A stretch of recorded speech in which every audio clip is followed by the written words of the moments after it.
Bonjour à toutes et à tous et bienvenue pour ce nouvel épisode de Who You Gonna Call, le podcast qui parle de paranormal en toute simplicité et sans langue de bois. Je m'appelle Vanessa, je suis chasseuse de fantômes et je m'accompagne ici de spécialistes afin d'aborder les grandes thématiques du paranormal. Aujourd'hui, je reçois mon amie Cécile. Nous allons parler ensemble de la mort perçue par les enfants et surtout de la vie après la mort. Les enfants ont-ils plus de facilité à accepter la mort? Les enfants voient-ils plus facilement les esprits? Vous allez voir, le sujet est fascinant. Coucou Cécile, comment ça va? Salut Vanessa, bah super, et toi? Ça a commencé avec un ton très, ouais, bon. Bon, je crois que tu reviens du cheval, ça va? Ouais, non, mais c'est parce que je me cherche, tu sais, je passe ma vie à me chercher, donc Bah, tu vas te trouver, t'inquiète pas. Non, mais en tout cas, moi, je suis très heureuse de te recevoir. Ça fait, je pense déjà plusieurs mois, je crois, hein. C'est quand la dernière fois que tu es venue? Il y a au moins 2-3 et mois, hein? bah oui, parce qu'en fait, entre-temps, tu as fait ta pause estivale et puis Exactement. après, J'ai tu as déménagé. repris, ouais, voilà. Et tu as repris et puis, bah, du coup, tu as fait plusieurs épisodes, sans moi. Je crois que j'en ai fait 2. J'en ai fait 2 avec Julie, je crois. Et là, il y a en effet ce podcast, qui concerne donc les enfants, la médiumnité et le rapport des enfants aux fantômes que je voulais absolument faire avec toi Mmh. puisque, disons-le Cécile, tu es maman d'une petite Et fille. oui, Charline, 7 ans. Et du coup, en fait, le fait que tu sois maman, en fait, moi, va beaucoup me servir dans ce podcast et j'ai aussi envie d'avoir ton avis, savoir si toi, tu te poses des questions, savoir si ta fille a vécu des expériences, tout ça. Donc, on va aborder le sujet comme ça ensemble. Première petite question, est-ce que toi, justement, quand tu étais enfant, tu as souvenir d'avoir eu peut-être des facultés que tu n'as plus aujourd'hui? Tu sais, par exemple, je sais pas, avoir des rêves prémonitoires, faire de la télépathie, des choses comme ça où peut-être que tes parents auraient pu te raconter? Alors moi, c'est vrai que la seule expérience vraiment paranormale que j'ai eue, j'en avais parlé la toute première fois où j'étais venue sur le podcast, Ah oui, c'est vrai. c'était quand j'étais enfant. Donc c'est vrai que c'est la seule fois où vraiment il s'est passé quelque chose et c'était quand j'étais enfant. Après, non, j'ai pas trop de souvenirs. Enfin, je pense pas avoir vécu quelque chose, de paranormal ou d'avoir une faculté, mais pourtant c'était quelque chose que j'aurais vraiment aimé avoir. C'était vraiment quelque chose que je cherchais, mais j'ai jamais eu, quoi. C'était Mais vraiment, pourquoi? Par j'ai rapport tout à quoi? donné. Bah, moi, j'aurais bien aimé, oui, avoir, voir, des fantômes, des gens, et C'est pas cetera, vrai? et Enfant, tu voulais avoir ouais, ce pouvoir? ouais, je voulais avoir des dons et cetera. J'essayais, Incroyable. heu, est-ce que tu te rappelles de cette pub d'un mec pardon, je rigole toute seule, Oui, j'y qu'est-ce que tu repense. vas me D'un sortir? mec d'un mec qui essaye, qui tu le vois, il est en train de bugger avec son assiette d'épinards ou je sais pas quoi, il essaye de faire bouger quelque chose et en fait, enfin, tu comprends à la fin qu'il essaye de faire bouger un crayon et moi vraiment j'étais comme ce type, j'étais souvent à bugger des heures sur quelque chose en me disant: «Je vais le faire bouger, je vais le faire bouger». Ah oui, toi, c'est ça, en fait, tu aurais voulu avoir des pouvoirs un petit peu comme dans, Stranger Things, un petit peu comme Eleven, c'est ça? Tu aurais voulu Ouais, pouvoir bouger des choses? ou même pouvoir communiquer avec, des voilà, avec des entités et cetera. J'aurais Mais c'est adoré, mais incroyable, mais quel enfant veut ce faire ça? bah, C'est ouais, un non, mais c'est un truc de fou. et Et donc tu as non, souvenir d'avoir vu, à part cette pub avec des épinards, une série, une émission ou quelque chose qui t'a donné envie de faire ça? C'est incroyable. je sais plus. Alors je sais que mes parents étaient très télé, très ciné et cetera.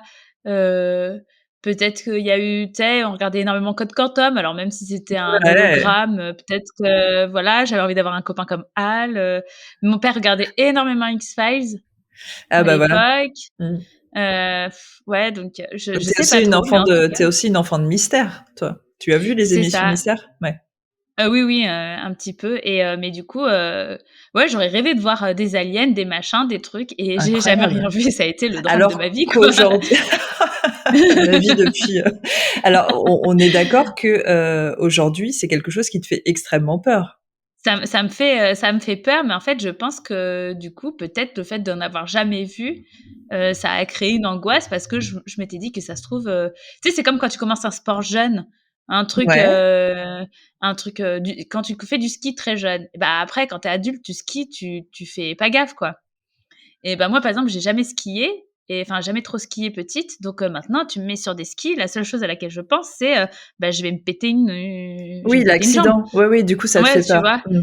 Ouais, ouais, je Voilà, donc comprends. ça me fait peur, en fait, et je pense que petite, j'avais vraiment envie d'en voir, sans avoir trop d'appréhension, et qu'au final, au fur et à mesure de pas en voir et de voir plutôt que des trucs qui font peur à la télé et tout par rapport à ça, et ben, ça a dû déclencher quelque chose qui fait qu'après j'avais peur, mais j'aurais bien aimé, ouais, avoir l'impression, d'être un peu spéciale à parler à quelqu'un, que moi Alors que, seule je vois, quoi. disons-le, justement, dans le premier podcast qu'on a fait ensemble, tu m'as raconté en effet que tu avais vécu quelque chose d'exceptionnel quand tu étais enfant. Est-ce que tu peux nous raconter cette anecdote, justement?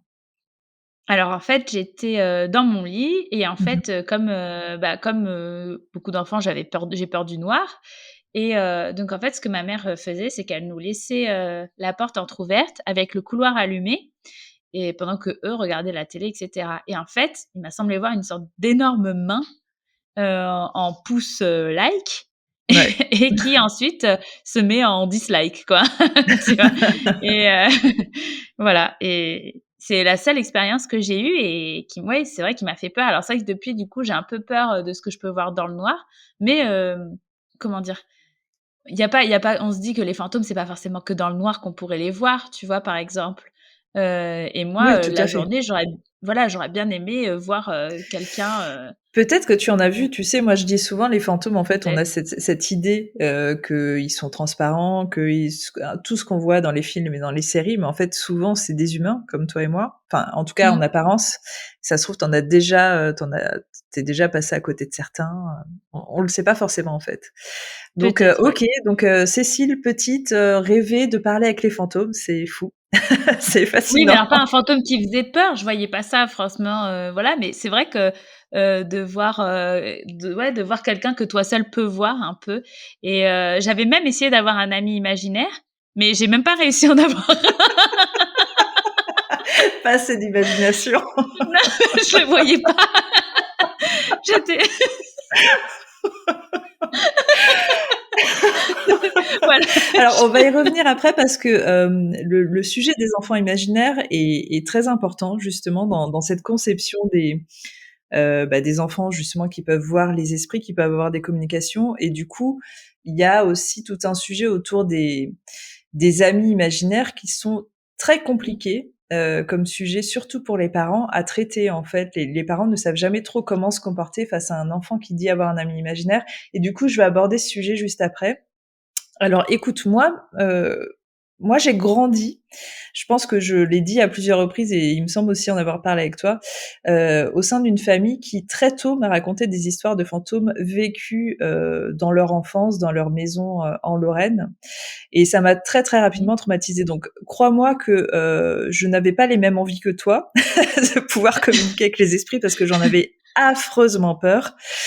Ouais. Mais par contre, enfant, j'avais une très, très grande sensibilité, et là, je te raconte vraiment ce que ma famille m'a raconté parce que moi, j'en ai pas de souvenir, et j'étais vraiment petite, j'avais 3, 4 ans. Enfin, ça a duré, je crois, jusqu'à mes 6 ans. Je faisais de la précognition, c'est-à-dire que je voyais des événements du futur qui allaient se passer. Ça arrivait souvent très bêtement face à des jeux télévisés, par exemple, on a tous connu la roue de la fortune, je crois que ça existe encore en plus. Et bref, tout Mmh. ça pour dire que j'avais 3, 4 ans, et genre, toutes les cases étaient complètement retournées, et tu vois, 3, 4 ans, tu comprends même pas à la limite les questions, qui sont posées, et je donnais les réponses Mmh. comme ça, et mes parents commençaient à se poser des questions en se disant: «Mais qu'est-ce qui se passe?» Et après je donnais des informations sur des choses, mais tu sais, très naturellement, comme une enfant qui est en train de raconter un petit peu, ce qu'elle voit, ou Mmh. tu vois comment agissent les enfants de 3, 4 ans. Je disais: «Bah, ah, il y a telle personne qui va arriver à la maison», ou voilà, je racontais des anecdotes comme ça qui se vérifiaient toujours, D'accord. quelques heures plus tard. Et du coup, voilà, j'ai eu ce don de précognition pendant quelques années, enfant, qui a fini par disparaître. Et il y a un truc, dans ma famille, alors c'est beaucoup plus ma mère, mais en fait, je fais de la télépathie avec ma mère. D'accord. Ça aussi, c'est un petit peu comme la médiumnité, je suis persuadée que tous les humains en font. J'avais même, faudrait que je fasse un sujet sur ça d'ailleurs, parce que j'avais fait une vidéo sur la télépathie en disant: «Tous les humains en font, ils s'en rendent pas forcément compte». Et tu vois, par exemple, un exemple tout bête, et je crois que ça arrive à tout le monde, tu vas penser à quelqu'un en te disant: «Ah là, faudrait que je prenne des nouvelles», et cette personne te contacte, genre, soit dans Oui. la journée, soit très rapidement, pour prendre des nouvelles elle-même. Mais tu vois, ça, c'est de la télépathie. Il y a plein d'histoires comme ça. Et moi, je fais de la télépathie vraiment à un niveau, level plus plus avec ma mère, c'est-à-dire qu'on le contrôle pas.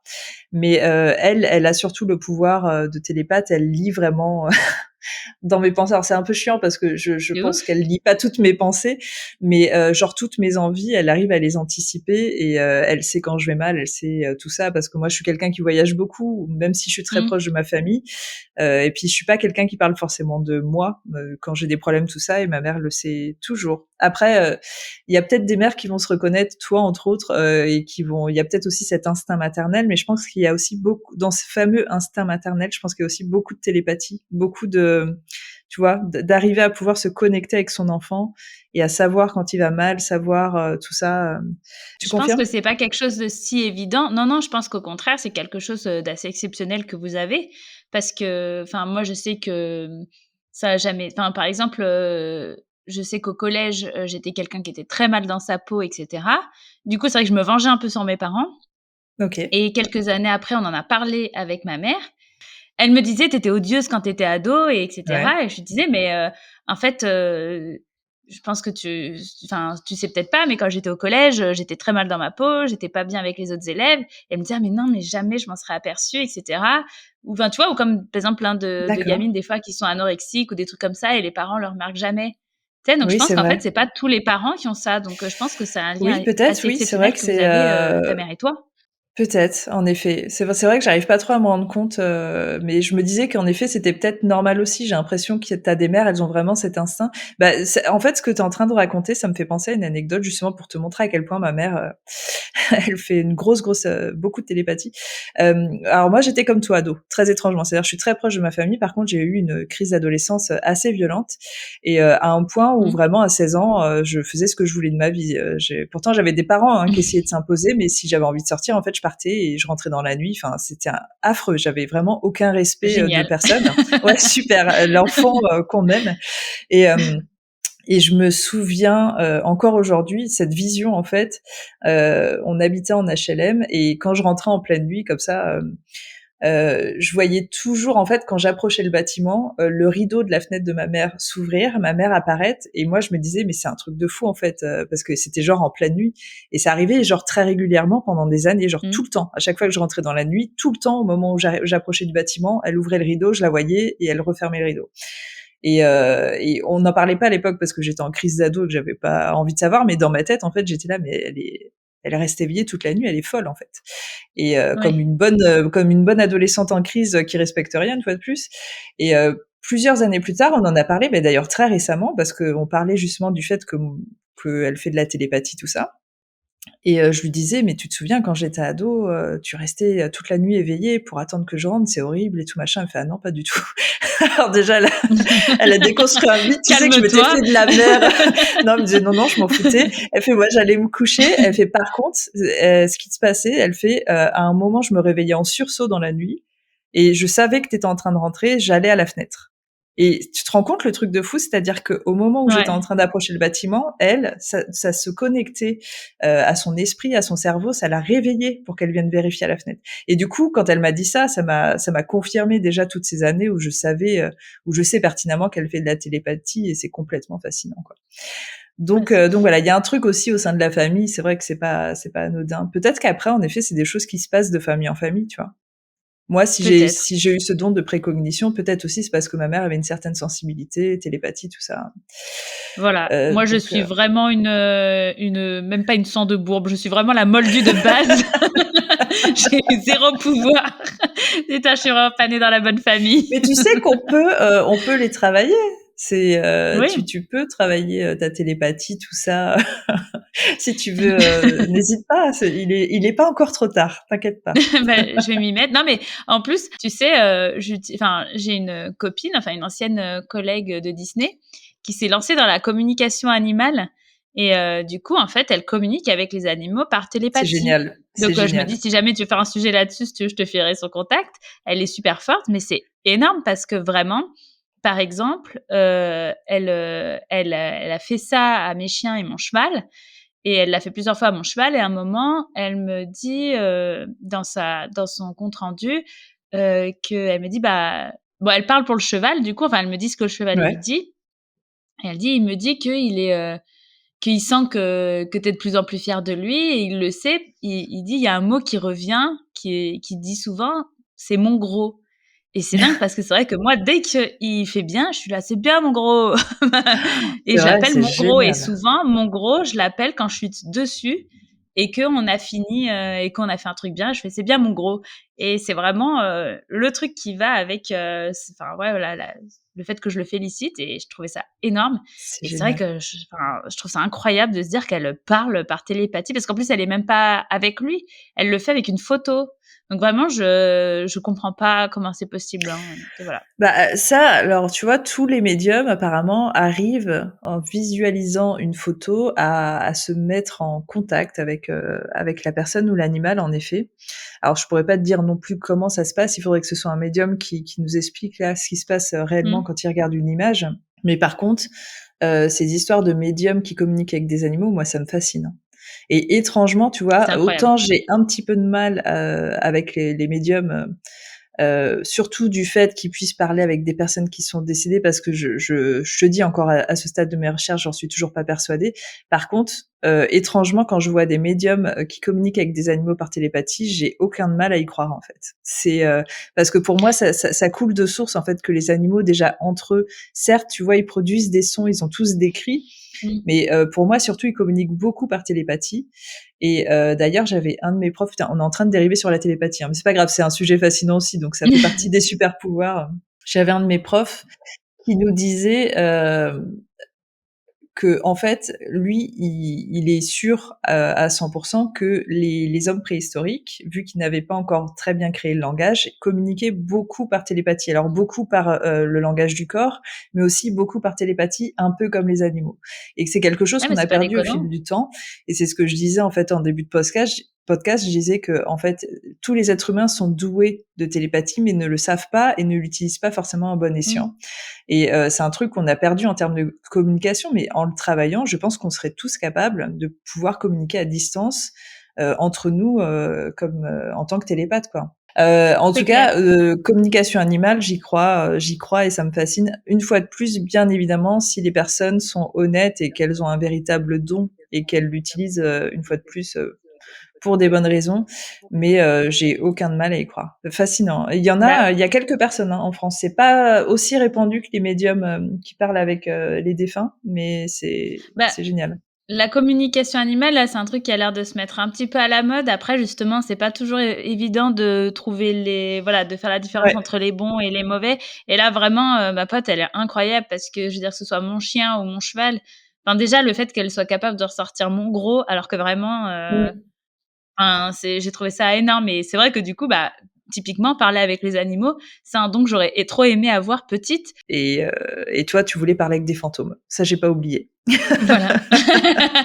Mais en parlant, de tes pouvoirs d'enfant, Oui. le fait que tu saches un peu l'avenir, mais moi, ma fille, elle fait ça, je lui emmène une grille du loto direct. Ils ont pas tenté des trucs comme ça, tes parents? Alors, je sais pas, je t'avoue, je leur ai même pas demandé, c'est possible, hein. Qui Ah serait bah, pas tenté franchement, de le faire, tu vois? Mais après, ah tu vois, bah, c'est là, pas des trucs que je contrôlais non plus, en fait, c'est ça. C'est vraiment des trucs que je sortais, mais qui venaient de mes pensées. Moi, j'avais même pas l'impression d'avoir un don. C'est seulement quand mes parents m'en ont reparlé à l'âge adulte en me disant: «Mais tu sais, quand t'étais enfant, tu faisais ça, ça, ça», où là, je me suis dit: «Waouh, c'est incroyable». Mais moi, en tant qu'enfant, quand je le vivais, pour moi, c'était simplement une information que je donnais, qui était passée par ma tête comme ça, en fait, tu vois? Tu pas conscience que t'as un pouvoir quand t'es enfant. et ils t'ont jamais, oui, du coup, trouvé bizarre par rapport à ça ou je sais pas, enfin, ils ont pas Non, essayé de parce te que je changer par pense rapport à ça? que non, et c'est bien. Ils ont Ouais. pas essayé de me changer. Après, ça a été très passager. Je te dis, ça a duré 2, 3 ans. Vraiment, en tout cas, Mmh. aussi fort. Ils étaient plus fascinés et aussi ils sont, comme je te dis, ils sont. Enfin, moi, ma mère, elle a grandi vraiment dans une maison hyper hantée en Lorraine. Elle est assez superstitieuse, donc je pense surtout que c'était en mode l'enfant roi, on n'y touche pas, ça va passer ou ça va pas passer, mais il faut pas. Voilà, c'est plutôt un don, c'est miraculeux, voilà. Ouais, mais ça, c'est bien parce qu'après, tu as aussi les parents qui y croient pas ou ceux Ouais. qui se disent: «Bah, mon gosse, il est bizarre et on va lui». Tu vois, justement, là, depuis tout à l'heure, on parle des perceptions extrasensorielles surtout, où en effet, tu pourrais inclure justement une communication avec des défunts. Mais toi, si demain, tu Mmh. te rends compte que ta fille Charline, justement, elle peut soit elle te dit qu'elle communique avec un fantôme, ou alors qu'elle a comme ça un don sur le futur. Alors j'ai bien compris que tu lui demanderais de chercher les numéros du loto, mais à part ça, quelle serait ta réaction? Est-ce que tu serais plutôt croyante? Est-ce que tu serais plutôt dans le rejet? Non, je pense pas être dans le rejet. Après, c'est vrai que le problème, c'est que Charline raconte beaucoup d'histoires, Ok. donc je sais pas toujours démêler le vrai du faux avec elle. Mais si j'ai l'impression qu'elle est vraiment convaincue, moi, surtout à partir du moment où ça lui fait pas peur, j'essaierai pas de la changer. J'essaierai peut-être plus de la convaincre que ça n'existe pas, et cetera, si je vois que ça lui fait peur, en fait. C'est surtout ça. C'est vrai, tu Donc préférais lui dire que quelque chose n'existe pas sans je sais toi-même en pas. être sûre? Mais je sais pas parce que ça se trouve, moi, je le verrai jamais vu qu'apparemment j'ai pas de don.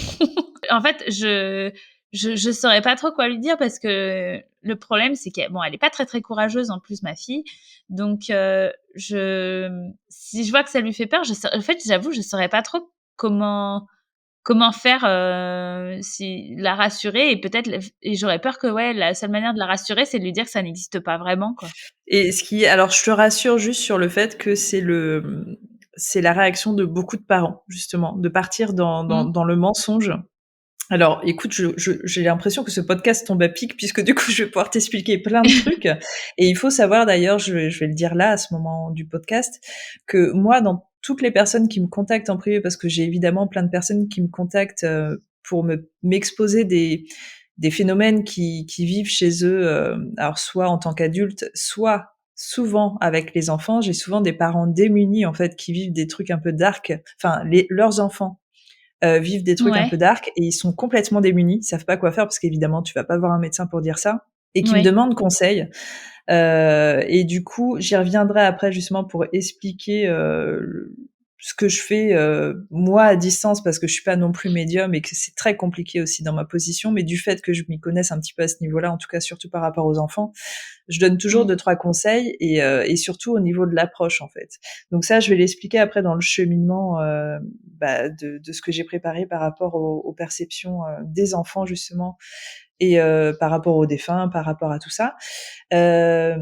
Toi, petite question, est-ce que tu penses que les enfants justement voient plus facilement les fantômes, plus que les adultes? Bah, je trouverais pas ça, enfin, je trouve, que ce serait pas déconnant dans le sens où, ils sont un peu plus ouverts à tout, en fait. Ils sont moins dans la rationalité, c'est ça le mot? Ils Oui, sont moins bravo, rationnels que bravo. nous. Oui. Voilà.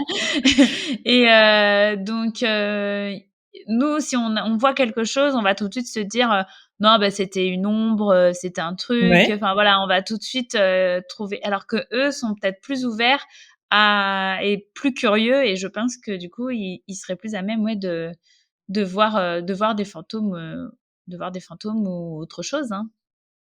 Eh bien, écoute, tu n'as pas tort puisqu'en effet, les enfants ont plus de prédisposition justement pour, a priori pour voir les défunts parce qu'il faut savoir qu'il y a des études scientifiques. Mais avant que je t'explique tout ça, je vais te raconter une petite anecdote une fois de plus, alors qui va commencer avec une histoire très triste malheureusement, mais qui va enchaîner sur un phénomène qu'a vécu mon petit frère. Alors, donc D'accord. toujours dans ce bâtiment où j'ai grandi, cet HLM, j'avais un petit copain d'école qui malheureusement, on va dire, n'a pas grandi dans la bonne famille, puisque D'accord. un soir, il s'est retrouvé seul avec son père qui a beaucoup bu, qui était alcoolique et qui était ivre-mort. Et en fait, sa maman n'était pas là à ce moment-là. Et son papa a pris un fusil, l'a tué et s'est tué. Oh l'enfer! Donc je me souviens encore très bien puisque les coups de feu ont résonné en pleine nuit et qu'on a tous été réveillés par ça et que le lendemain, j'ai appris que c'était mon petit copain d'école, qui avait été tué par Oh son non, papa, donc c'est une histoire absolument affreuse quelle et en horreur, ouais. fait oui, oui, non mais c'est atroce. Ce qui se passe, c'est que, une dizaine d'années après, on a déménagé, dans le bâtiment d'en face et justement au-dessus, de l'appartement où avait été tué, donc Charlie et à cette époque, en fait, mon petit frère, enfin, on a un grand écart d'âge avec mon petit frère et je crois qu'il avait 4 ans. Et ma mère gardait une petite fille qui avait aussi le même âge. Et ils s'étaient tous les deux enfermés dans dans la chambre de mon petit frère et moi j'ai trouvé ça bizarre donc j'ouvre la porte et je vois mon petit frère qui est assis. Tu te rappelles le jeu Qui est-ce qu'il a une barbe, des lunettes, Oui, machin, bien tu sûr. vois, avec 2 plateaux. Oui, Voilà. oui. je vois mon frère assis face à un plateau, la petite fille assise au milieu comme ça, et en face un plateau ouvert avec personne en face. Je leur dis mais je dis à la petite fille, je fais mais Aurore, pourquoi t'es pas en face du plateau? C'est pas comme ça qu'on joue en fait. Tu peux pas jouer sur le côté. Elle dit mais mets-toi en face. Et là tous les deux ils me regardent mais tu sais en mode t'es conne ou quoi? Et ils me regardent, ils me font mais on peut pas. Il y a déjà le petit garçon en fait. Et en fait ils me l'ont dit, tu sais, avec un air tellement sur d'eux. Et puis ils se sont pas concertés, il y avait pas d'amusement, il y avait pas de petits rires, genre on est en train de faire un jeu, machin. C'était vraiment, mais tu vois pas qu'il y a un petit garçon en face de nous. Je te jure, il y a un frisson qui a traversé à ce moment-là tout mon corps, parce que je me suis rendu compte en fait que, bah vraiment, il jouait avec un petit garçon qui était probablement, peut-être, alors c'est là où je te dis, je peux pas non plus tirer de conclusion, mais c'était peut-être Charlie justement. Et j'ai eu Ouais. tellement peur que j'ai le courage, j'ai fermé la porte, je suis partie. Bon, il s'est rien passé, si tu préfères. Il s'est rien passé, si tu préfères, déjà ce jour-là. Et les mois suivants, en fait, mon frère n'a jamais trop fait référence. Il a jamais parlé d'un ami imaginaire ou d'un petit garçon avec qui il parlait. Mais là, à ce moment-là, en tout cas, clairement, je peux te dire que ces deux enfants qui avaient moins de 5 ans jouaient avec un enfant. En tout cas, ils voyaient, eux, un petit garçon. Ils jouaient clairement avec un petit garçon. Donc voilà pour cette petite anecdote. T'aurais fait quoi, toi, si tu, bah, imagine, c'est Charline dans cette situation qui te dit, je suis en train de jouer avec un petit garçon. Tu ferais quoi? Heu, Bah, là, c'est vrai que, bah, toi, tu avais quel âge quand ça s'est passé, du coup? Bah, du coup, j'avais 10 ans de plus, donc j'avais 14-15 ans. Ouais, voilà, tu étais quand même, vachement jeune, hein, donc c'est normal que tu aies une réaction aussi un petit peu de fuite, hein. Ah, puis moi, j'avais toujours très peur. J'étais traumatisée des histoires de fantômes qu'on m'avait racontées enfant, donc moi, c'est un truc qui m'a c'est limite si à cet âge-là, j'avais pas développé une phobie du fantôme. Je voulais vraiment pas en entendre parler, ça m'effrayait extrêmement, en fait. Donc là, Bah, j'étais face peut-être à quelque chose en plus que je pouvais pas voir, tu vois? Il y avait un truc qui se passait devant moi, que des enfants pouvaient voir et pas moi, mmh. en fait, et ça m'a terrifiée, quoi. Bah, oui, c'est compréhensible, quoi et là, moi, mais aujourd'hui à 35 ans, ça arrive à Charline, je pense que par curiosité, je poserai des questions Oui, sur bah, cet oui, enfant, en fait. tout à Donc fait. essayer de savoir qui c'est et cetera et Ouais, ouais, et là, avec le recul, je ouais. t'assure que si je pouvais remonter en arrière, bien sûr, je m'assierais avec eux et je Mmh. poserais des questions, pour en savoir plus, parce que, déjà, il y a peut-être une chance que ce c'eût été mon ami Charlie, et ça aurait été, bah, génial de pouvoir avoir une communication avec lui. Et ouais, Mmh. enfin, mais je pense que, tu vois, on s'imagine toujours qu'on va réagir de telle ou telle manière quand on va être confronté à quelque chose. Même moi, hein, dans le paranormal, je me dis: «Ah, c'est bon, je vais gérer le jour où je vais voir un fantôme». En fait, pas du tout à chaque fois. C'est très dur à anticiper, comment tu vas réagir face à une situation que tu as jamais vécue, qui est complètement inconnue, tu vois? C'est ça. Donc du coup, voyons un petit peu ce que dit la science et ce que disent justement les spécialistes par rapport au fait que les enfants puissent avoir un don de médiumnité, ou en tout cas la capacité de pouvoir voir des esprits, des fantômes. Alors, je pense que déjà, beaucoup de gens pourront témoigner que les bébés, alors peut-être même toi tu pourras témoigner quand Charline était bébé, les bébés parfois on a l'impression qu'ils sont en train de voir des choses que nous on voit pas, un petit peu comme les chats et les chiens justement. Tu vois, Mmh. Oui, les chats, oui. les chiens ont parfois des réactions, ils ont vraiment l'impression, soit ils fixent, soit ils suivent du regard quelque chose que toi tu vas regarder, comme ça tu vois absolument rien. Après, on sait hein, de toute façon qu'il y a une perception visuelle chez les animaux qui est différente de la nôtre, donc ça c'est un truc que tout le monde sait, donc a priori que les Oui, animaux c'est puissent voir prouvé. des choses que nous, voilà exactement, que nous on peut pas voir, c'est absolument normal. Et en fait, il y a des études scientifiques, ça a passionné quelques scientifiques qui se sont dit: «Attendez, on va faire des tests sur des bébés quand même pour se rendre compte si véritablement ils ont des perceptions visuelles que les adultes n'ont pas».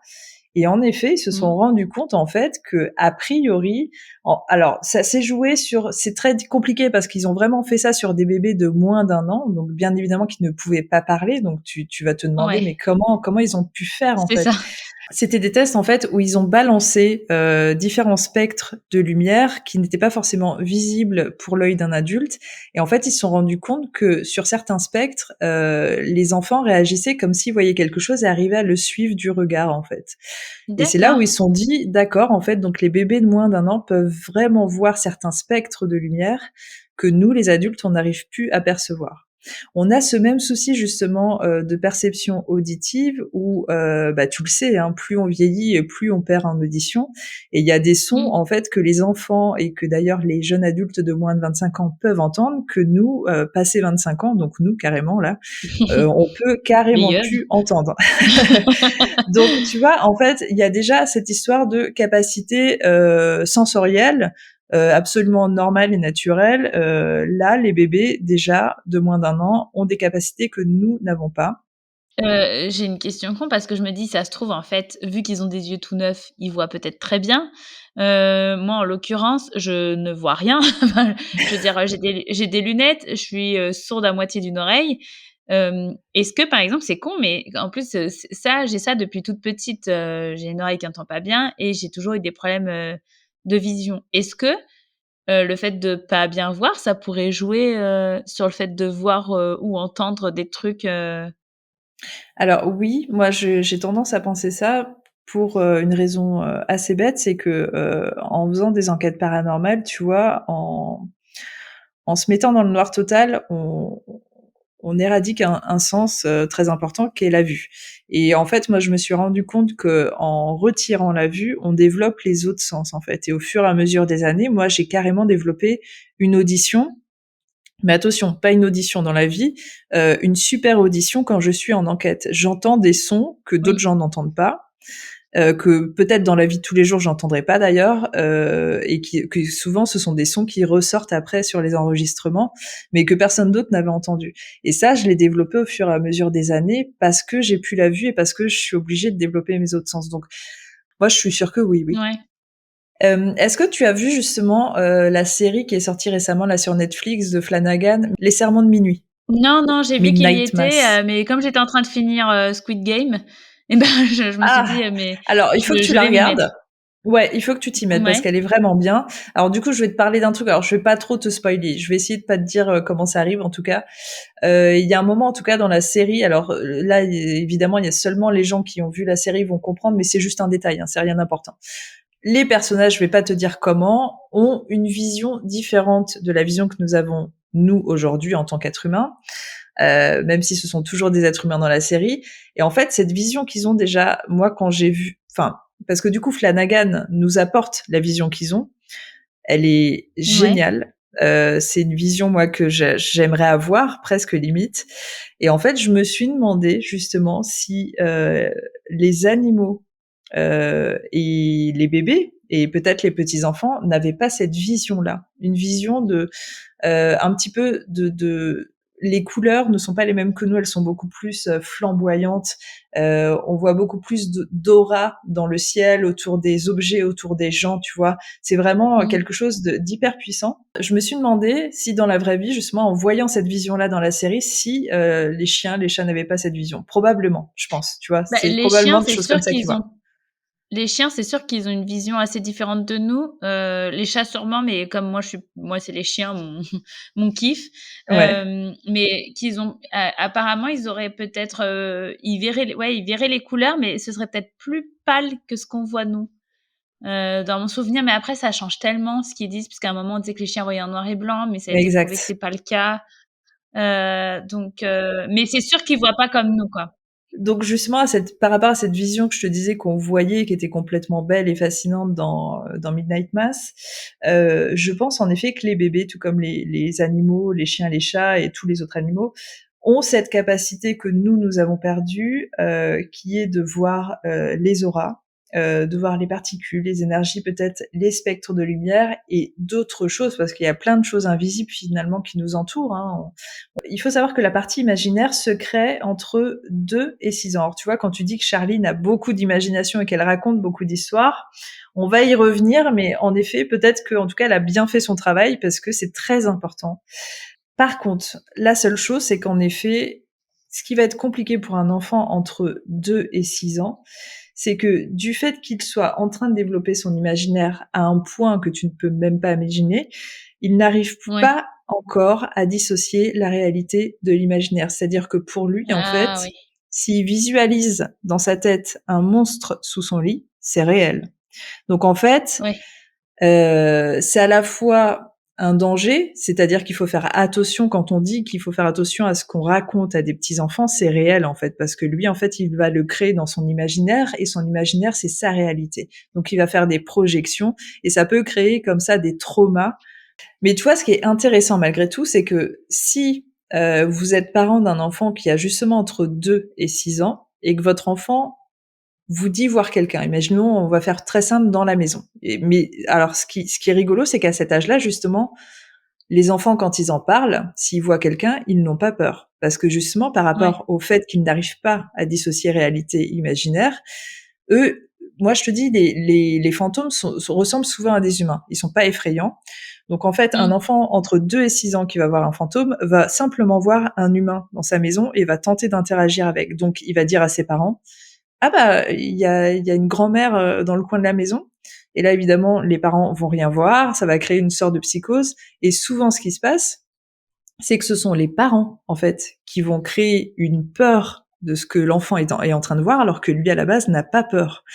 Et Ouais, oui, c'est oui. comme ça plus ou moins qu'on va pouvoir dissocier si l'enfant raconte des histoires ou pas, déjà dans sa réaction, dans sa manière de raconter ce qu'il est en train de voir, dans est-ce qu'il est vraiment en train de regarder quelque chose. Je pense que en tant que parent, vous connaissez vos enfants. Vous savez quand ils vous racontent des histoires, vous savez quand ils n'en racontent pas. Et ce qui est Mmh. sûr, c'est qu'un enfant qui va voir un fantôme entre 2 et 6 ans va le raconter avec un grand naturel.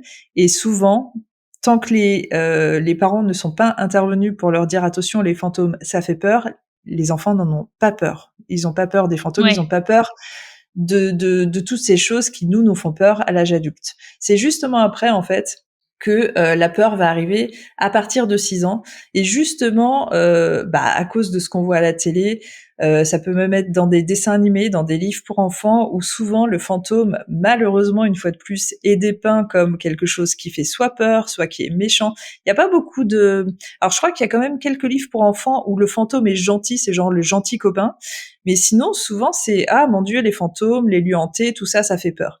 Et donc là, forcément, dans l'imaginaire et aussi dans la réalité de l'enfant, puisque la réalité commence à arriver doucement à partir de 7 ans, eh bien, l'enfant commence à avoir peur de tout ça, et c'est là qu'il va commencer à avoir des réactions, possiblement beaucoup de terreur nocturne. Alors, il peut y en avoir avant, je vais y revenir, mais Ouais. il peut y avoir beaucoup plus de terreur nocturne, d'avoir peur d'aller au lit. La peur du noir aussi peut arriver beaucoup à partir de 6 ans, et c'est dû à tout ça justement. Ce qui va se passer aussi, c'est que du coup, à partir de 7 ans, je te dis, l'enfant commence à bien dissocier ce qui est réel, ce qui est imaginaire, ce qui fait peur, ce qui ne fait pas peur. Voilà, il a une maîtrise de plusieurs de ses émotions. Mais pour lui, à partir de 7 ans, fantôme, toutes ces choses-là, ça fait peur et je veux pas. Oui. Si je suis confrontée à ça, je vais forcément pleurer, je vais faire des cauchemars, des choses comme ça.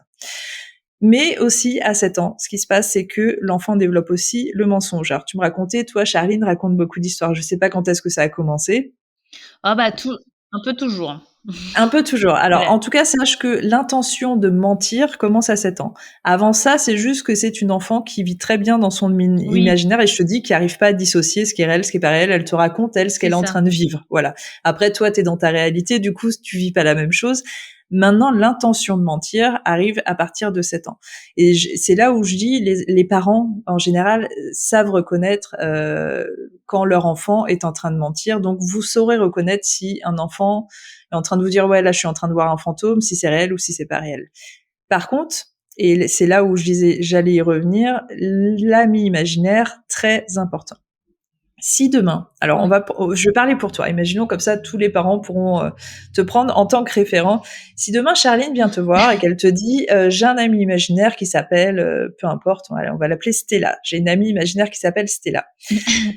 Toi, ta première réaction, ce serait quoi? Je vais te faire une vraie situation. Tu vois ta fille jouer dans le jardin, elle a l'air de parler à quelqu'un, et un petit peu comme moi, ce qui s'est passé à l'époque avec mon frère, tu vas la voir, tu fais, bah, tu fais quoi? Tu joues à quoi? Elle te dit, bah, je suis en train de jouer à chat avec Stella. Tu fais quoi? Bah, oui, là, je vais lui demander qui est Stella. Ok, si elle te dit, bah, c'est ma Heu copine. et je dis: «Et tu» ouais, je lui poserai des questions: «Où tu la vois? Elle est où?» Et si elle te dit, peut-être, oui, oui, bah, elle si est là, elle est devant moi, regarde, elle a des couettes blondes, elle a une robe rose. C'est pas évident, hein, je sais, t'inquiète pas, c'est pas un piège. C'est juste pour te mettre en situation parce que justement, il y a des parents, je te dis, moi, qui me contactent et qui se retrouvent face à ce genre de situation. Alors, ce qu'il faut faire, c'est là où je vous dis, c'est quand même bien de bien connaître ses enfants. Il faut poser, j'ai envie de dire, les bonnes questions. C'est très compliqué, mais il faut arriver à cerner si votre enfant est en train de raconter une histoire qui aurait été inspiré par des choses qu'il a entendues. Alors, un enfant, il faut savoir que l'imaginaire d'un enfant dans ces âges-là est quand même assez limité, hein, puisqu'il le développe seulement depuis 3-4 ans. Donc, un enfant Ouais, va pas pouvoir imaginer non plus beaucoup de choses. Il peut pas imaginer en général des noms de villes ou des noms de planètes ou même des prénoms. Souvent, en fait, les prénoms qu'il va ressortir quand un enfant est en train de jouer vraiment ou qui crée une histoire, il va sortir souvent les prénoms que lui connaît dans son entourage, soit des enfants de ouais, camarades de classe ou dans sa famille. c'est ça. Ou alors des choses qu'il aura entendues en regardant la télé, en regardant un dessin animé. Si, imaginons, vous vous retrouvez face à votre enfant qui vous raconte qu'il a un ami imaginaire, vous posez des questions forcément. Il faut être intéressé. Ça, la première réaction, c'est ne pas se moquer, être Mmh. intéressé. Ne pas non plus créer la peur. Genre là, si tu vois que ta fille est en train de jouer avec quelqu'un dans le jardin que toi tu vois pas, et elle te dit je suis en train de jouer avec une petite fille, il faut pas tout de suite dire mon Dieu, qu'est-ce que tu es en train de faire, c'est un fantôme, faut pas faire ça. Voilà, il faut pas ni Oui, culpabiliser, ni créer la peur, ni se moquer. Il faut s'intéresser. Après, il faut s'intéresser à un point où vous ça vous intéresse aussi, c'est-à-dire que si vous estimez que bon bah ça c'est son jeu à elle, c'est son univers et vous la laissez, c'est très bien aussi, il y a pas de souci en fait. Tant que elle n'est pas en train de crier à l'aide et de dire qu'elle a un problème avec cette situation, vous pouvez complètement la laisser dans cette situation. mmh, Par contre, si vous voulez vous y intéresser, posez des questions basiques, comme on poserait des questions sur un de ses vrais amis à l'école. Et c'est avec ces réponses que vous vous rendrez compte, en effet, si jamais elle est en train de vous mentir ou pas. Et c'est là où je vous dis où vous allez pouvoir le distinguer si elle ressort des prénoms qui sont dans votre entourage ou dans son entourage proche, si elle ressort des éléments d'histoire qui sont dans des choses qu'elle aurait pu voir avec vous, dans des livres pour enfants, dans un conte, dans un dessin animé, tout ça. Par contre, si elle commence à sortir des éléments qu'elle n'aurait jamais pu connaître, par exemple, bah, c'est ça, des noms de villes, des dates, des prénoms, genre même qui n'existent pas à oui, cette époque, tout ça, ça peut être intéressant. Alors après, le plus complexe, c'est qu'est-ce qu'on fait de ça en fait? Si on se rend compte véritablement que bah, les deux situations sont intéressantes. Les psychologues disent déjà que si c'est véritablement un ami imaginaire, ça ne veut pas dire que votre enfant a des problèmes. Bien au contraire, si votre enfant a un ami imaginaire, ça veut dire qu'il va très bien et qu'il est en train de développer son imaginaire, donc il faut le laisser. Il faut le laisser avec son ami d'accord. imaginaire, c'est très bien. Par contre, si vous vous rendez compte que bah, c'est pas un ami imaginaire en fait et que c'est véritablement un ami qu'il a, mais un ami que vous ne pouvez pas voir, il faut voir en fait jusqu'où tout ça va. A priori, ça poserait pas de problème. Comme moi à l'époque où mon petit frère, je me suis rendu compte qu'il jouait à qui est avec un petit garçon que je pouvais pas voir. Il y a jamais eu de problème et ça a jamais créé de trauma. D'ailleurs, lui s'en rappelle pas aujourd'hui. Par contre, D'accord. si l'enfant commence à avoir peur la nuit, s'il commence à pleurer, s'il commence tout ça, c'est là où il faut commencer à réfléchir, à voir, mettre des choses en place, voire limite peut-être. Alors, j'aurais bien dit déjà peut-être l'envoyer voir le pédopsychiatre dans un premier temps, voir Mmh. si tout va bien. Et par la suite, peut-être, pourquoi pas, un médium. Mais là, on parle vraiment dans les cas extrêmes où on serait face à un cas de hantise qui s'en prend, alors je fais des guillemets, mais qui serait vraiment très proche de votre enfant, qui lui provoque des terreurs nocturnes et beaucoup de crainte et beaucoup de peur, tout ça. Moi, il y a un petit rituel que je conseille, qui est très simple, à des parents, alors surtout des parents qui se retrouvent face à des enfants qui n'ont plus envie de se coucher seuls, qui ont soudainement très très peur d'être seuls dans leur chambre, dans le noir. Alors une fois de plus, ça peut venir de choses très très bêtes, comme je le disais, entre 2 et 6 ans. En fait, l'enfant, si vous lui racontez malheureusement un tout petit truc qui lui peut lui faire peur, en fait, ça reste gravé pour lui. Hein.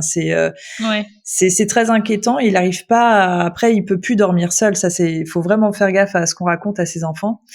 Euh, si jamais votre enfant a des terreurs nocturnes ou qui dit qu'il se sent plus à l'aise dans sa chambre ou qu'il a peur, qu'il dit qu'il voit quelqu'un, enfin là on va vraiment, mais il y a des histoires beaucoup.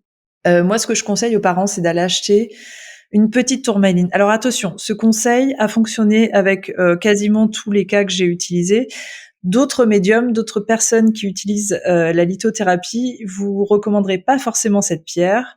Donc j'ai envie de vous dire, il n'y a pas une seule vérité. Vous pouvez consulter plusieurs personnes. Moi, en tout cas, ce que j'ai conseillé jusqu'à maintenant. Une petite tourmaline dans la chambre de l'enfant. Bien évidemment, quand on utilise des pierres, on apprend à les utiliser. C'est-à-dire que quand on va chercher sa pierre, surtout la tourmaline, c'est une pierre foncée, c'est une pierre noire. Oui, On la nettoie j'en ai. bien, on la nettoie bien avec du sel et on la recharge bien tous les mois à la pleine lune. En attendant, vous la cachez, cette pierre-là, dans la chambre de l'enfant et vous voyez ce qui se passe. Et jusque maintenant, alors j'ai envie de dire très étrangement, juste parce que je suis toujours très fascinée des résultats de ce simple rituel, mais les enfants de familles pour lesquels je me suis occupée n'ont plus eu de terreur nocturne avec ce simple geste. Donc, en fait, la tourmaline, c'est une pierre qui repousse tout ce qui est négatif et qui va un petit peu apaiser une pièce. Donc voilà, ça peut être utilisé pour les enfants, mais pas directement. Il faut pas mettre sur l'enfant, il faut pas que ce soit dans les Mmh. vêtements de l'enfant, pas sous son oreiller, il faut que ce soit quelque part dans la pièce, mais caché. Voilà, c'est le petit conseil que je peux D'accord. donner à des parents qui se retrouveraient face à une situation un peu compliquée. Si on revient un petit peu à nos chers enfants, alors on se rend compte que du coup, ce que je disais là pour les enfants qui arrivent à partir de 7 ans, arrivent avec eux en effet cette notion déjà de réalité, cette notion de peur et aussi cette notion de mensonge. Donc c'est là où on va commencer à discerner vraiment les enfants qui vivent de véritables phénomènes et ceux qui vivent pas du tout de phénomènes et qui veulent plutôt attirer l'attention sur eux. Mais en général, Mmh. comme je le dis, c'est très très facile en tant que parent de pouvoir voir si un enfant ment ou pas. Oui. Mmh. Oui, oui. Donc là, en effet, on fait le distinguo et une fois de plus, on s'adapte à la situation, un petit peu comme avec l'enfant imaginaire, c'est-à-dire que si on se retrouve en effet face à un cas d'enfant qui a véritablement des contacts avec des défunts, il faut voir déjà comment lui il le vit, si c'est à un point où c'est raisonnable ou si il se fait harceler, tout ça, et après il faut agir en conséquence. Et après, en fait, très naturellement, quand on arrive à la puberté, c'est là où vraiment va se faire le distinguo. À la puberté, en fait, alors je pense que ça joue avec les hormones, tout ça. Les médiums qui sont aujourd'hui médiums vont garder leur capacité. Et sinon, la grosse majorité des gens vont commencer à perdre tous les pouvoirs qu'ils avaient en tant qu'enfants, toute leur perception, tout ça. Bah, tiens, ça me fait penser à une histoire, c'est qu'en Ouais, fait, moi, pendant le confinement, ouais, Charline, c'était pas vraiment, du coup, un ami imaginaire, mais en fait, c'est la s elle a développé ça pendant le confinement, le tout premier, et puis ça s'est arrêté après. Elle voyait son copain d'école, en fait, enfin, elle jouait avec tout le temps. C'est-à-dire, elle était tout le temps là, «Viens Enzo», enfin, c'était plus Enzo, mais bon, bref. Et elle était là, «Viens, on va manger, maman, elle nous appelle, on va jouer à ci, on va jouer à ça». Et en fait, je pense que la pauvre, elle était tellement seule pendant ce confinement qu'elle s'est vraiment fait, à son copain, pendant cette période-là. ah ouais, mais c'est assez fascinant. Alors moi, j'ai 2 positions là. J'ai en effet la position qui est que, bah oui, en effet, peut-être comme il faudrait vérifier en fait avec d'autres enfants si d'autres enfants ont développé ça, justement pendant le confinement, parce que c'était une situation tellement particulière. Mmh. Mais en effet, ça peut être ça, déjà, qui est un peu Ouais. triste parce qu'en effet, elle s'est créée son copain. C'est son meilleur copain à l'école justement, cet enfant? Bah, alors c'était son meilleur copain à l'époque, là, elle a changé d'école entre-temps, mais à l'époque, ouais, c'était son super copain, ouais. OK, donc ça peut être ça en effet pour se consoler un petit peu de la solitude. Ou Mmh. alors ça pourrait être complètement quelque chose d'autre qui serait, alors complètement paranormal aussi, qui serait une projection de cet enfant qui était, peut-être possiblement véritablement là. Une sorte de distorsion du temps ou j'en sais rien, mais là on part dans les trucs, on va beaucoup plus loin, qui est que Ouais. peut-être elle jouait réellement avec lui en fait, alors que tu le voyais Ouais, pas. peut-être. Mais ouais, Ouais, ouais, ouais, tu non, vois, mais c'est fascinant en fait les enfants parce que et je comprends aussi que c'est compliqué de se dire: «Mais est-ce qu'il est vraiment en train de vivre un truc réel, un truc, bah, ap paranormal?» C'est pas évident, hein. c'est ça, et puis en même temps, c'était un truc tellement spécial qu'honnêtement, je lui ai laissé, son copain imaginaire ou pas imaginaire, mais je me suis dit: «La pauvre, c'est tellement difficile que bon, si ça peut lui faire du bien, ben, Ah bah, franchement, je honnêtement, je pense que tu as eu la meilleure réaction. C'est ce que j'essayais d'expliquer aussi avant, c'est que si vous vous rendez compte que votre enfant, enfin, qu'il mente ou qu'il mente pas, en fait, parce que c'est pareil, le mensonge, même si c'est pas quelque chose qu'on adore, c'est un truc aussi qu'il doit développer. votre enfant, parce qu'il faut pas Mmh. qu'il le renie, ça fait partie de tout en fait, ça fait partie de la vie. Et si votre enfant commence à raconter des histoires, vous avez le droit de le laisser en fait, tant que ça devient pas dramatique, tant qu'il a pas besoin de vous. Donc là, je pense que ce que vivait ta fille, de toute façon, ça lui appartenait et tu as eu raison, que ce soit réel ou pas. Mais je t'avoue, ouais, c'est un peu fascinant, c'est l'histoire de ta fille. Ouais, Mais ouais. voilà, le message c'était surtout apprenez à bien réagir face à un enfant qui pourrait vivre des phénomènes paranormaux, ne pas créer de peur si a priori il a pas peur déjà à la base, et l'écouter avec intérêt, et après agir en fonction, mais parce qu'il n'y a pas forcément besoin d'agir. Mais voilà, c'est surtout dans le respect de l'enfant et pour pas créer des traumas qui plus tard peuvent être extrêmement durs à éradiquer. Mmh. Bah, après, si on en revient à ce que tu disais au début du podcast, si, moi j'ai pas de don, ah bah, elle a pas de don non plus. On est vraiment une famille de moldus, de ouf. Alors, de toute façon, elle verra Après, rien. je t'avoue, je sais pas du tout si c'est, y a rien qui dit hein, que c'est héréditaire. Souvent, il y a les personnes qui ont des dons vont dire oui, ma grand-mère avait aussi son don, ou tu vois, c'est souvent ce qu'on entend, mais il y a Oui. absolument rien évidemment qui a prouvé à ce jour que c'était réel. Mais peut-être qu'en effet vous n'avez pas de facilité, c'est peut-être pas si grave que ça. Je sais pas si Charline a le même rêve que toi de parler avec des fantômes, mais c'est pas Non, bah, grave sinon.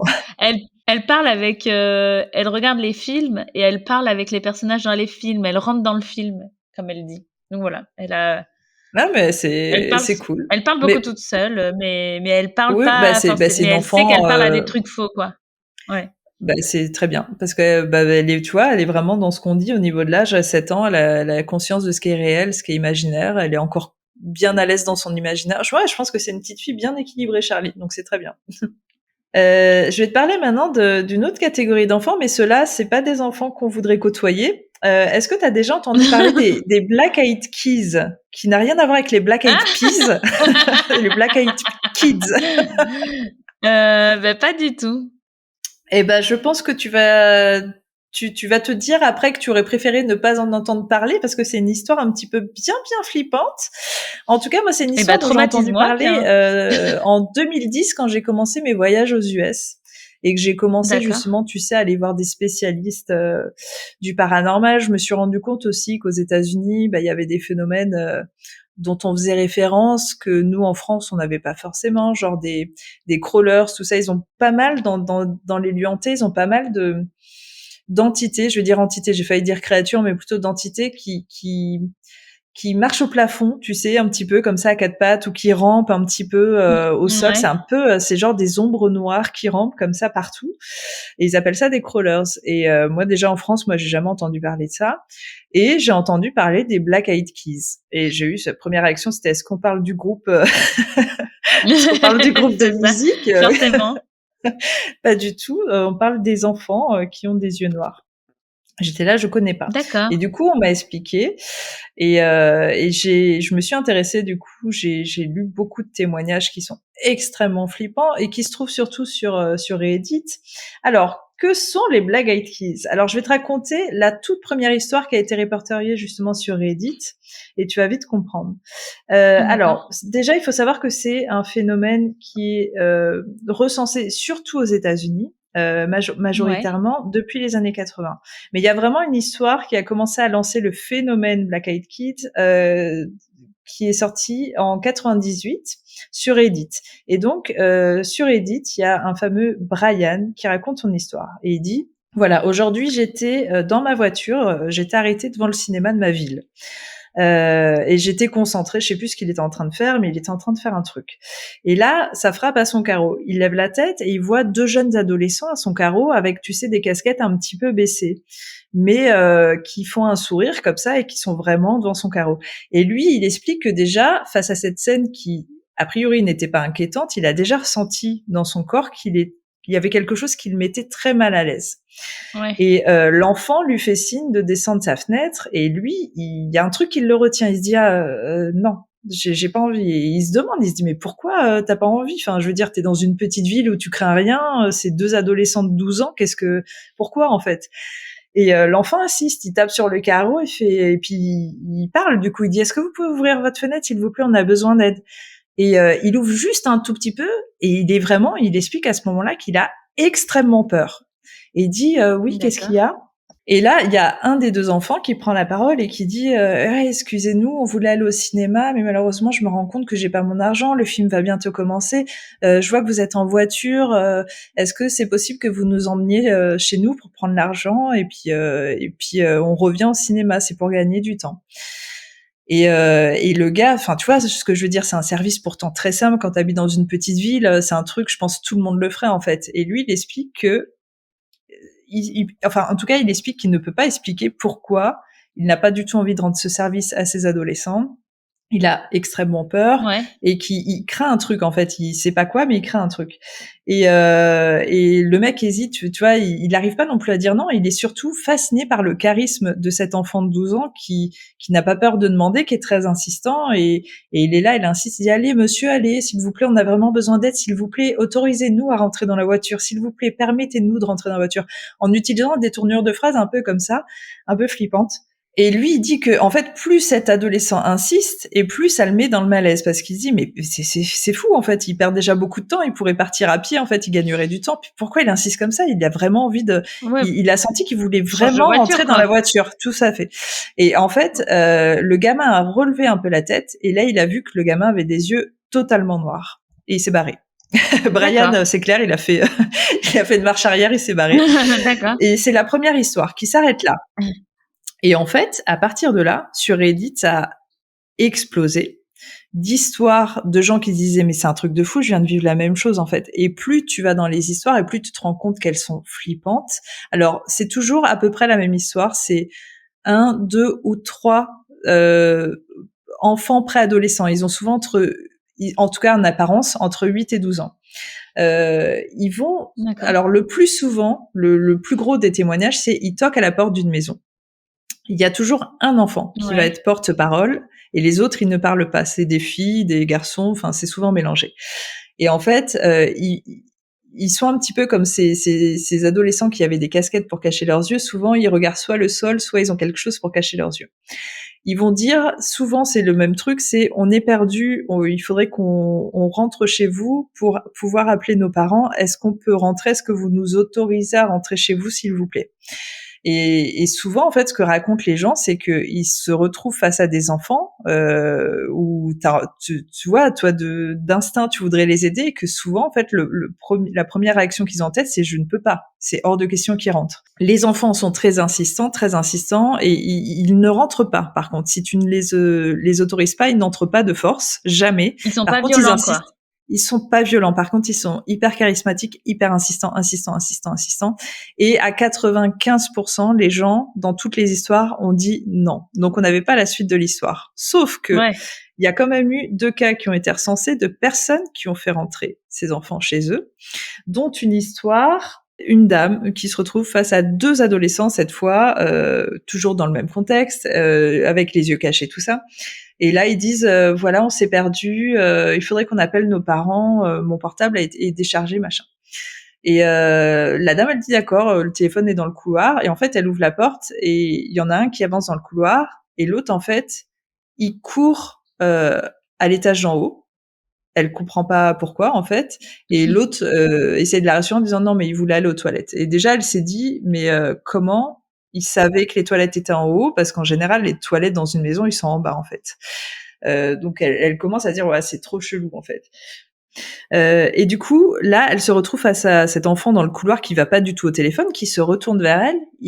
Cette fois-ci, il lève la tête, il a les yeux complètement noirs et lui dit on est là pour vous prélever.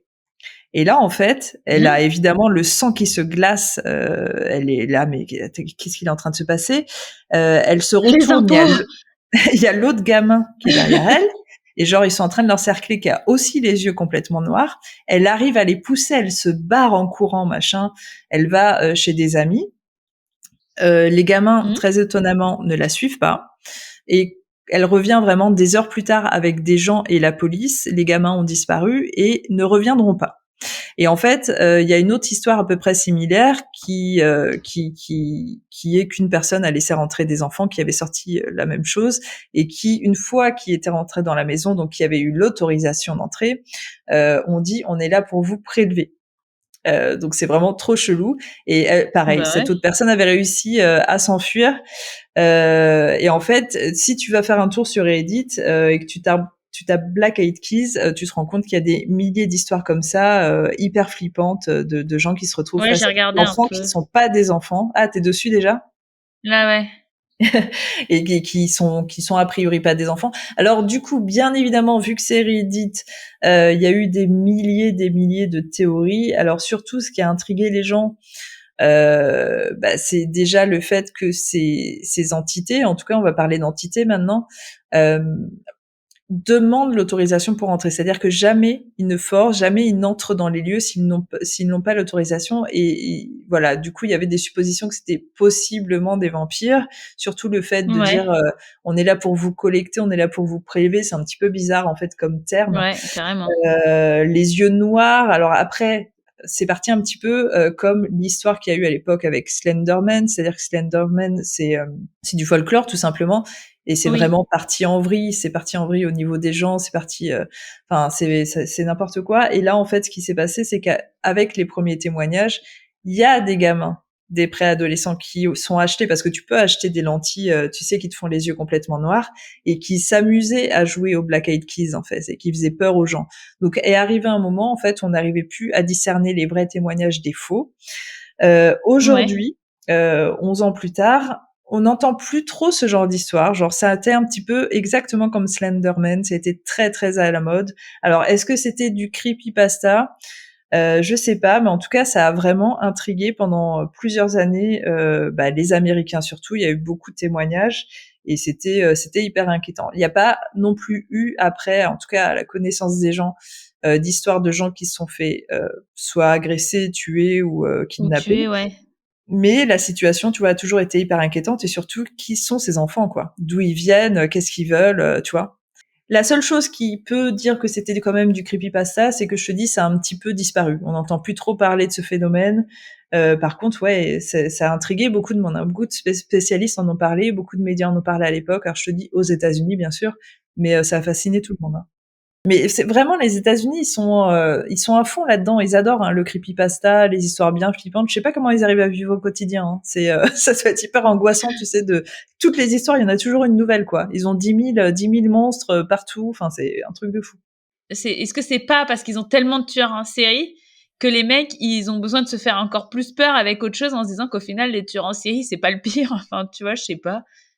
Est-ce que, ouais, ce serait pas un moyen d'essayer de rendre la réalité un peu moins, Avec d'autres, ouais, alors c'est con je parce sais qu'ils pas. pourraient le faire avec des histoires sympas, mais non, ils préfèrent faire avec des histoires Oui, encore plus flippantes, tu sais. bah, Enfin, c'est genre, les Américains. oui, et Donc, j'allais te dire en plus, parce que je sais pas si les gens se rendent compte, mais moi qui ai fait des conventions paranormales et horreur aux États-Unis, t'as véritablement dans ces conventions des enfants et des bébés. En fait, c'est la sortie familiale, hein. Tu vois, nous le dimanche oui, ici, ils vont à Ikea. Là-bas, ils vont dans des conventions d'horreur où t'as véritablement des monstres partout avec des petits enfants qui sont trop heureux. Ils sont déguisés en Chucky et ils vivent leur meilleure vie, quoi. Donc, tu vois, il y a une approche de l'horreur et du paranormal dès l'enfance aux États-Unis qui est complètement différente de la France. ouais. Et pourtant, enfin, tu vois, moi, je sais que justement, là, tu disais, moi, j'adore le film Ça, le nouveau. Tu sais, je crois que j'en Ouais. avais déjà parlé parce que ça ressemble vraiment aux Goonies. Ça ressemble vraiment aux Goonies avec le clown. Et du coup, j'aime tellement ce film que j'ai acheté un gros livre sur le film. Ok. Et en fait, du coup, on voit le clown, sur le livre, quoi, enfin sur la couverture, voilà. Et j'aime tellement ce livre que je l'ai mis. En fait, j'ai une petite étagère dans ma chambre et je l'ai mis tout en haut.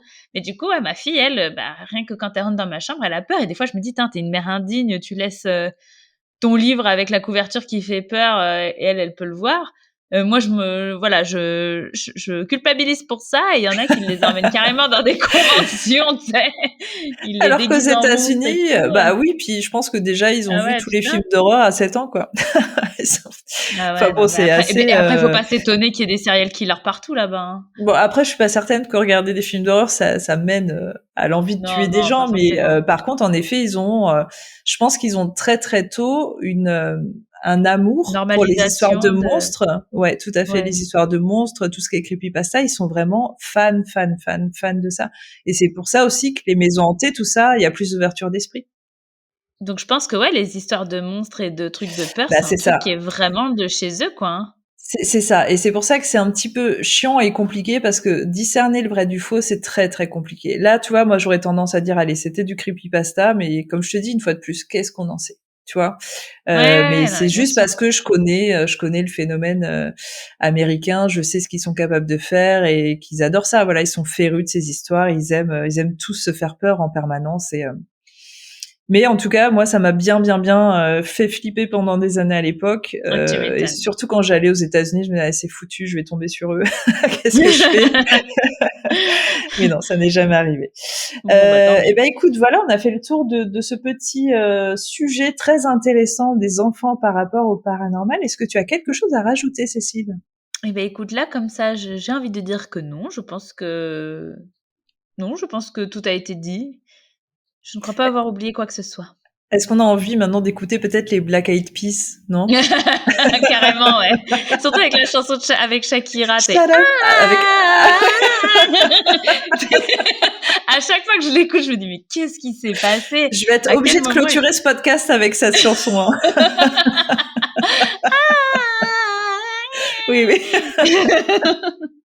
Tu le fais Non, à peu près bien. On est sur un Jean-Michel à peu près. non, mais non, j'ai pas tout donné parce que vraiment, je vais casser les oreilles de tous ceux qui non, mais c'est sûr, ouais, ouais, Non, mais tout le monde à voit. chaque fois que Tout le monde j'écoute voit. non, mais voilà, je crois que je préfère les Black Eyed Kids que ce morceau des Black Eyed Peas, qui me fait un peu peur aussi. Ok, alors Cécile, si les gens veulent te parler, où est-ce qu'ils peuvent te retrouver? Et ben, toujours sur mon Instagram, Sissou94 et surtout s'ils veulent me faire hyper plaisir, allez sur mon TikTok Sissou94 parce que je perce pas. Donc Bah je alors déjà, moi, j'étais même pas au courant. C'est très récent. Depuis quand t'es sur TikTok? non, bah, en fait, ça fait un moment, mais Je perce pas. je suis très mauvaise, en fait. Je fais Tu fais vraiment quoi des sur TikTok? Tu fais les chorés, tout ça? j'ai j'essaye de faire les trends, sauf que je ne comprends rien à comment les montages fonctionnent. Donc moi, je suis la genre de meuf qui va faire un morceau, qui va couper, qui va genre se déguiser autrement, faire son morceau, recouper, se remettre, tu vois? Donc non, c'est trop long, j'y arrive pas et je Allez, perce allez, pas, si donc vous avez bon. TikTok, allez donner de l'amour à Cécile parce qu'on sent qu'elle galère. Allez lui donner de la force. Comme ça, après, si elle voit qu'il y a du monde, elle va faire un effort et Ouais, j'essaierai elle va faire d'apprendre les à comment trends. faire des TikTok. Voilà.